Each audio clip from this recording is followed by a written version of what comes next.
नमस्कार। आज हम एक बहुत ही गुंथे हुए जाने पहचाने हिंदी गीत की कुछ पंक्तियों पर बात कर रहे हैं। हाँ, नमस्कार। ये पंक्तियां ऐसी हैं जो सुनने में आम लगती हैं, पर इनमें जिंदगी, रिश्ते और मुश्किल वक्त में सहारे की तलाश, इस पर बड़े गहरे मायने छिपे हैं। बिल्कुल। और आज हम यही समझने की कोशिश करेंगे कि ये गीत हमें असल में क्या सोचने पर मजबूर करता है। हाँ, क्या टिकता है, क्या बदल जाता है, ये सब। तो शुरुआत करते हैं सबसे जानी पहचानी पंक्ति से, है ना? हाँ। सुख के सब साथी, दुख में न कोई। आ, ये सुनते ही पहली बार में थोड़ा थोड़ा निराशावादी सा लगता है, नहीं? लगता तो है जैसे दुनिया में कोई भरोसे के लायक ही नहीं, पर ये मतलब एक बहुत ही आम तजुर्बे को दिखाता है। हाँ, वो तो है। अच्छे वक्त में हाँ, भीड़ होती है आसपास, पर जैसी हालात बिगड़ते हैं, तो असल साथी कौन है वो पहचान में आता है। सही कहा। और गीत आगे बढ़ता है, कहता है, जीवन आने जाने छाया, झूठी माया झूठी काया। तो ये सिर्फ रिश्तों की बात नहीं है, अच्छा। ये पूरी दुनिया की मतलब हर चीज की क्षण भंगुरता, कि सब कुछ पल भर का है, बदल जाने वाला है, उसकी तरफ इशारा है। और दुख में यही एहसास वो अकेलेपन को शायद और गहरा कर देता है। हाँ, क्योंकि तब सहारे की जरूरत सबसे ज्यादा महसूस होती है। और यहीं से बात थोड़ी और दिलचस्प हो जाती है ना?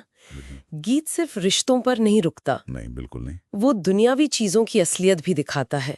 जैसे ना कुछ तेरा ना कुछ मेरा।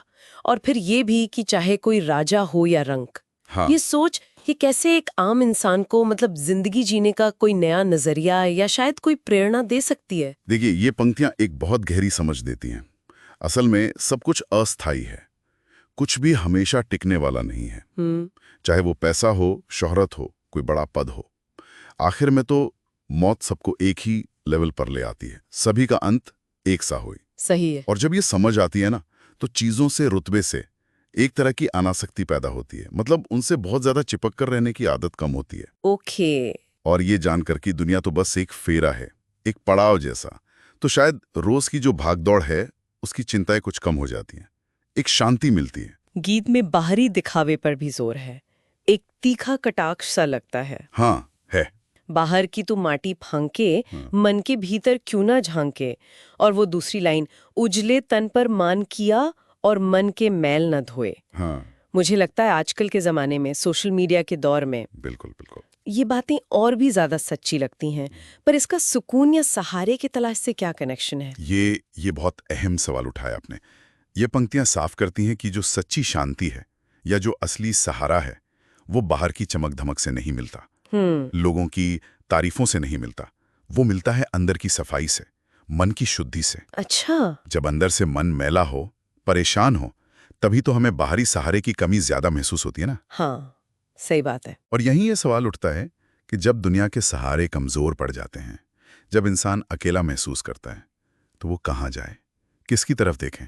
और शायद यही यही वो मोड़ आता है जब गीत हमें एक दिव्य शक्ति, ईश्वर की तरफ ले जाता है। बिल्कुल। खासकर तब जब दुनियावी रिश्ते, दुनियावी सहारे नाकाफी लगने लगते हैं।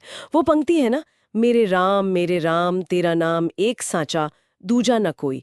इसका क्या खास महत्व है, खासकर मुश्किल वक्त के लिए? अगर हम इसे पूरी तस्वीर से जोड़ें, तो यही गीत का निचोड़ है, उसका सार है। ओके। जब दुनिया के सब सहारे वो भरोसे के लायक नहीं रहते, दुख में ना कोई, तब गीत बताता है कि एक ही सहारा है जो सच्चा है, स्थिर है, वो है ईश्वर।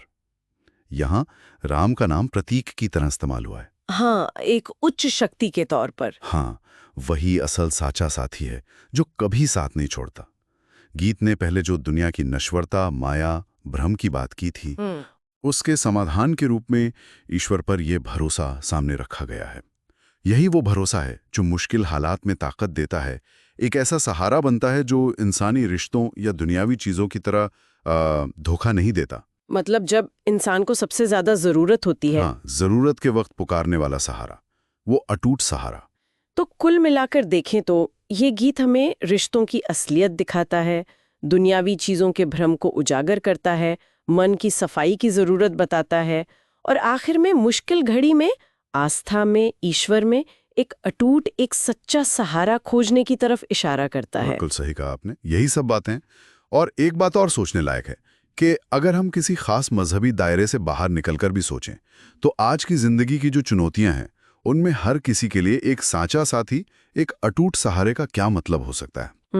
ये गहरा सवाल है। हाँ, ये शायद सुनने वाले भी सोच सकते हैं कि जब बाहरी सहारे कमजोर पड़ जाते हैं तो उन्हें असल ताकत, असल हिम्मत कहाँ से मिलती है? वो कौन सा सहारा है जो हमेशा साथ रहता है?